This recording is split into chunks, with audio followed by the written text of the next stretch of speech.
Bonjour à toutes et à tous et bienvenue, comme tous les mardis, à 19 heures sur ce nouveau live afin de pouvoir échanger en direct, puisque vous pouvez poser, comme toujours, vos questions sur le côté afin de pouvoir échanger simplement. Ces derniers jours sont marqués par différents événements et bien entendu, comme vous vous en doutez, ces semaines sont marquées avant tout par le Covid, avec évidemment une vigilance renforcée de notre part dans les écoles. J'étais tout à l'heure à Chemin Vert, où la situation sans être lié au Covid est en effet compliqué. Nous essayons au maximum d'accompagner les ATSEM, d'accompagner les enfants et d'accompagner les parents sur l'ensemble des sujets concernant leur quotidien et laissons l'inspectrice gérer en particulier les enseignants, comme vous le savez. Mais côté Covid, nous avons déjà des mauvaises nouvelles avec l'annulation samedi soir du spectacle Plus haut que le ciel, puisque malheureusement, des comédiens de la troupe sont positifs au Covid et donc l'ARS a annoncé l'annulation du spectacle de samedi soir. Nous allons essayer de le reporter et nous vous reviendrons rapidement avec la date de report de ce spectacle.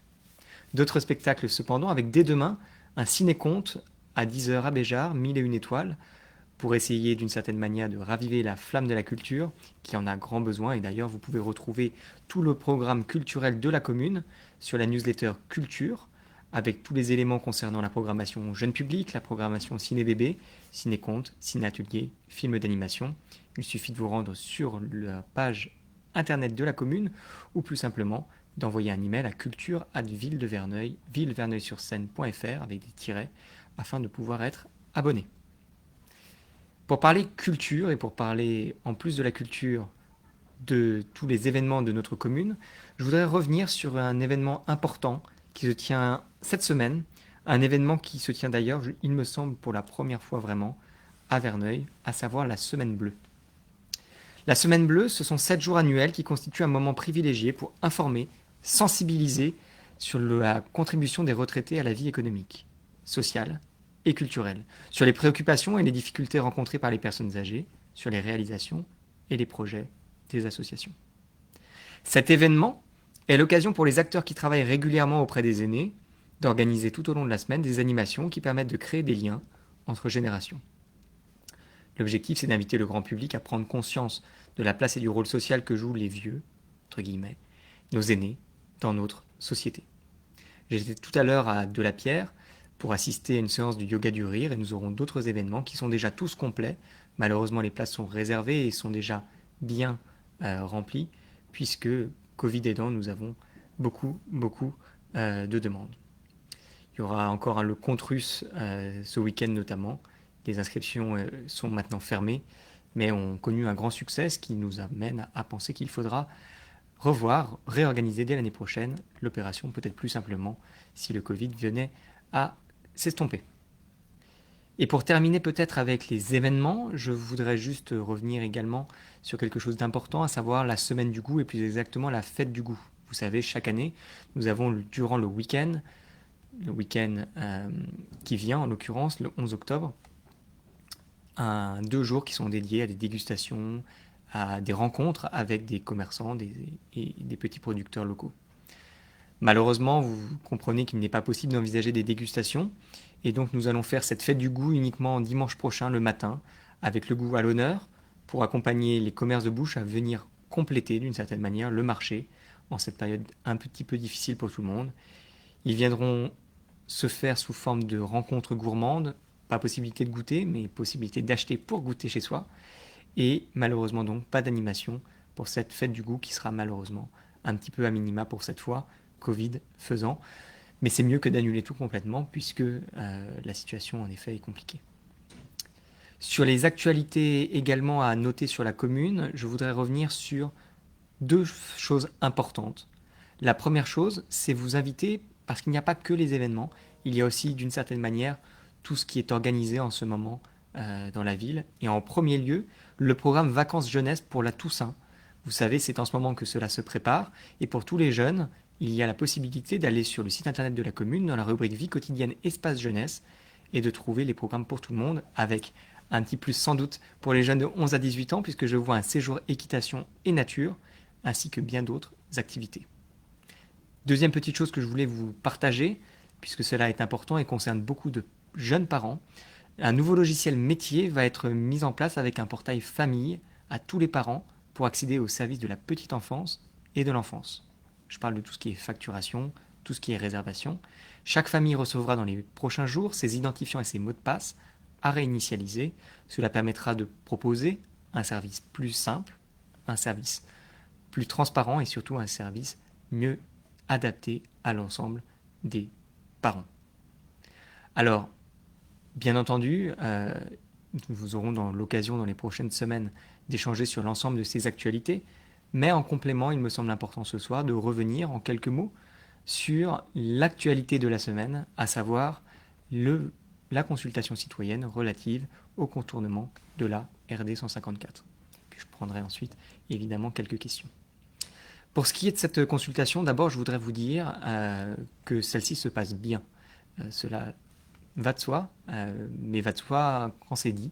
En l'occurrence, j'étais moi-même très surpris du taux de participation sur l'application qui a donc été ouverte jeudi 1er octobre, avec plus de 450 tout à l'heure quand je regardais, probablement encore plus en ce moment, personnes qui ont pu participer, prendre part au vote de manière digitale, en sachant que l'application, d'une certaine manière, n'est qu'un palier à la vraie consultation qui aura lieu en bureau de vote dimanche prochain. Chacun peut choisir. Chacun peut choisir. Comme vous le savez, nous l'avions dit dans le prospectus que vous avez reçu en boîte aux lettres. En l'occurrence, vous pourrez voter dimanche prochain. Si votre nom de famille commence par A à G, ça sera à Ponce. Si votre nom de famille commence par H à Z, ça sera à l'école Jean Jaurès. Ce ne sont donc pas les bureaux habituels. Mais en attendant, nous avions mis en place ce dispositif d'application de vote qui vous permet de pouvoir voter à distance si vous n'êtes pas sur la commune cette semaine, de pouvoir voter également si vous ne souhaitez tout simplement pas vous déplacer pour n'importe quelle raison. Alors j'ai entendu des rumeurs, j'ai entendu des bruits sur les réseaux sociaux comme quoi il y aurait eu des problèmes de sécurité sur l'application. Alors, c'est assez amusant parce que, en l'occurrence, nous avons à chaque fois eu des petits incidents, on va pas s'en cacher, des petits dysfonctionnements qui à chaque fois ont d'ailleurs été tous réglés de la même manière. J'avais demandé au prestataire qu'en cas de sujet, immédiatement, l'application soit gelée. Nous avons donc eu, sur les premiers jours, quelques gels, mais globalement, je dois reconnaître que cela s'est plutôt à chaque fois très bien passé, à tel point d'ailleurs que nous avons eu une participation qui est plutôt bonne pour une telle consultation. En tout cas, on aurait pu s'attendre à moins, donc qui dit plus dit qu'au moins les choses se passent bien. Alors pour ce qui est de la sécurité, vous l'avez vu, notre consultation est particulière. Elle est particulière pourquoi? Parce qu'elle est structurée sur une infrastructure un peu bizarre, qu'on appelle la blockchain, mais d'une certaine manière tout le monde s'en fiche. Ce qui compte, c'est que nous avons reproduit au format numérique avec le prestataire une urne transparente où n'importe qui et vous-même pouvez vérifier en direct si cette consultation est sincère ou non. Et d'une certaine manière, c'est ça, moi, qui m'intéresse, c'est pouvoir vous laisser juger vous-même. J'aurai l'occasion dans les prochaines heures de mettre en ligne les liens qui vous permettent de vérifier vous-même, de vous faire votre propre idée. Après tout, nous avons un conseil de citoyens, mais chacun pourra regarder et vérifier soi-même si la consultation a ou non été déstabilisée. Alors, ça sera un petit peu technique, c'est pour ça que j'aurai l'occasion de revenir, notamment auprès des personnes qui me le demanderont, mais même plus globalement, vous aurez l'occasion de pouvoir échanger simplement avec les personnes qui viendront de ce petit conseil citoyen nous rencontrer et qui conformera d'une certaine manière et qui eux-mêmes pourront vous montrer le cas échéant s'ils le souhaitent, bien entendu. L'idée, c'est tout simple, c'est bien de faire courir des rumeurs, c'est bien d'avoir des techos qui essayent de hacker et qui d'ailleurs, par chance, n'ont pas réussi. Mais ce qui est le plus important, c'est avant tout, de prendre part à une consultation qui n'est pas non plus la plus stratégique du siècle. Hein. C'est une consultation locale. Donc, on a eu des hackers japonais, etc., qui ont essayé de se faire les dents sur l'application. Pour l'instant, en tout cas, il n'y a pas eu de faille. J'ai vu que des personnes avaient même demandé, et je trouve ça très décevant, d'essayer, via ces hackers, de récupérer des pièces d'identité. Heureusement, rien n'est sorti à date. Et j'espère que cela durera, pas seulement pour cette application, mais plus globalement pour toutes les applications sur Internet. La sécurité est un sujet. Et si une application d'une ville n'est jamais aussi solide qu'une application Google ou Apple, nous avons essayé d'avoir un prestataire qui fait de son mieux et avec des degrés de sécurité importants, qui passe par des petites choses qui sont évidemment un peu désagréables quand on est utilisateur. Oui, il y a un délai d'expérience utilisateur qui est long. On a quasiment 24 heures avant de pouvoir voter, le temps de s'identifier, tout simplement parce que tout est vérifié manuellement. Manuellement, comme d'une certaine manière sur le vote en bureau de vote. Sauf que il y a du monde sur les 3 communes et par conséquent, il y a du monde à valider, à vérifier. Et puis beaucoup de personnes qui ont des petits problèmes techniques. C'est des choses toutes bêtes, mais par exemple le téléphone qui est déjà rempli, donc quand on télécharge l'application, beaucoup de gens qui me disaient ça marche pas, mais si, c'est tout simplement l'application dont la mémoire est débordée. L'application marche pas, mais si, c'est simplement l'email que vous avez reçu en spam ou dans l'onglet promotion. L'application marche pas, mais si, elle marche, sauf que évidemment, il peut toujours y avoir un cas particulier, le Wi-Fi qui ne marche pas, le téléphone qui a un problème, des délais, il y en a eu, je le reconnais, et le prestataire s'en est d'ailleurs excusé, on a fait le nécessaire avec lui au quotidien, mais globalement, une application qui a marché pour quasiment de mémoire 500 personnes déjà ce soir. 500 personnes, évidemment, ça fait un peu plus de 3% de mémoire de participation, c'est pas suffisant, et j'espère que la participation sera plus importante encore dimanche, puisque c'est dimanche, en bureau physique, que les choses se feront, c'est dimanche qu'on verra si il y a un intérêt ou pas pour le sujet. Alors bien entendu, il y aura toujours des questions sur l'application et je m'efforce au maximum, vous l'avez peut-être vu sur les réseaux sociaux, de fournir le plus de réponses. Les questions qu'on a le plus souvent sont « j'ai voulu participer, j'ai voté en ligne, mais je n'ai pas reçu de justificatif de preuve de vote, que se passe-t-il ?»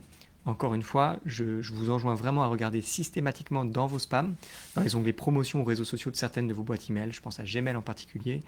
Les emails que vous recevez sont avec les newsletters auxquels vous êtes abonné, que vous ne regardez pas forcément, et par conséquent, c'est pourquoi vous avez souvent des petites difficultés à trouver. Ce n'est pas pour autant que vous ne l'avez pas reçu, et d'ailleurs, vous pouvez poser la question directement à mairie@ville-verneuil-sur-seine.fr et nous pouvons vérifier que votre vote a été bien pris en compte au besoin et vous envoyer directement cette même preuve de vote doublée, comme nous avons accès au registre de vote auquel vous aurez accès dimanche en bureau de vote.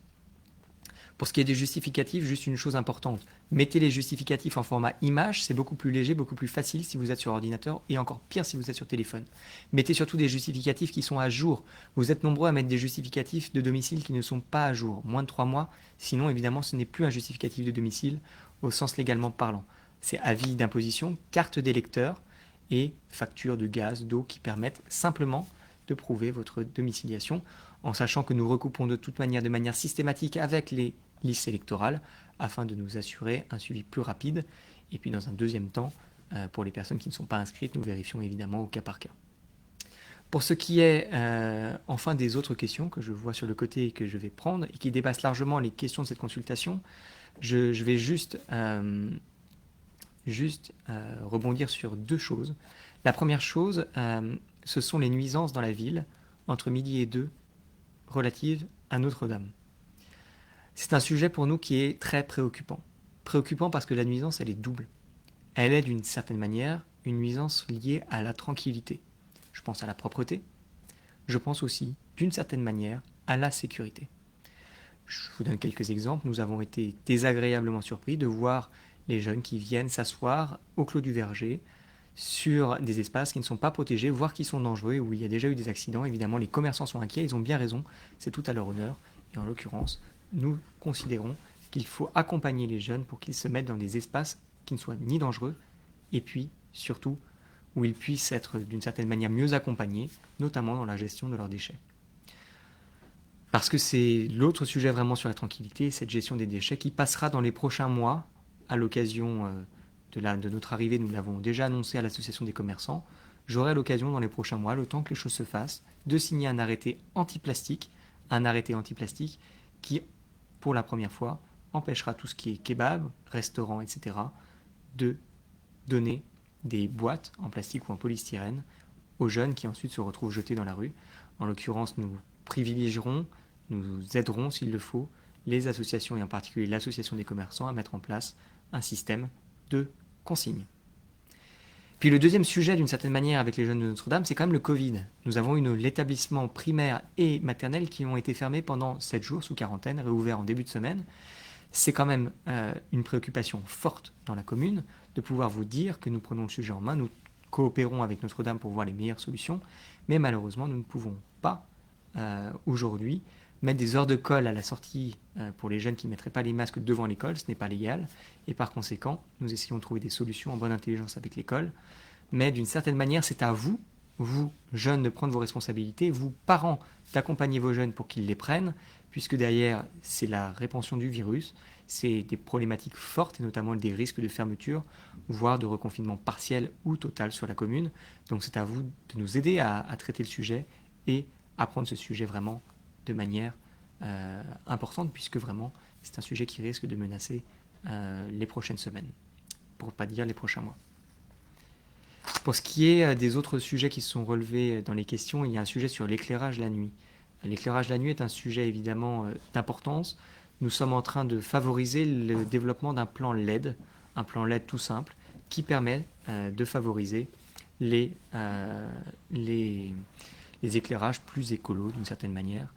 D'ailleurs, la totalité des décors de Noël, nous avons veillé à ce qu'ils soient mis en LED basse consommation, ce qui permettra d'une certaine manière de favoriser les éclairages moins perturbants, moins polluants, en sachant que le sujet est sur la table.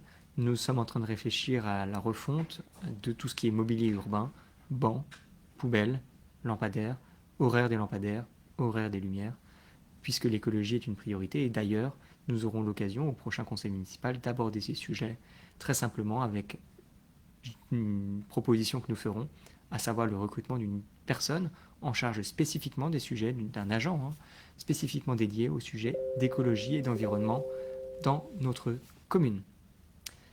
Je vais prendre peut-être encore une ou deux questions, mais auparavant vous laisser avec une information importante. Vous le savez, la semaine prochaine, justement, c'est le conseil municipal. Nous ne nous retrouverons pas en live, en face à face, mais en l'occurrence en conseil. D'ici là, vous pourrez bien entendu poser toutes vos questions et nous aurons évidemment des questions relatives à la consultation auxquelles nous continuerons de répondre en direct. Mais d'une certaine manière, si cette consultation occupera les prochains jours jusqu'à dimanche, et sera certainement l'occasion également d'échanges et de discussions lors du prochain conseil municipal. Je pense qu'il y a aussi d'autres sujets à traiter de la vie de tous les jours et nous continuons d'être sur le terrain afin d'être avec ceux qui en ont le plus besoin, à savoir les agents et à savoir les parents, les familles et de manière plus globalement nos habitants de notre commune.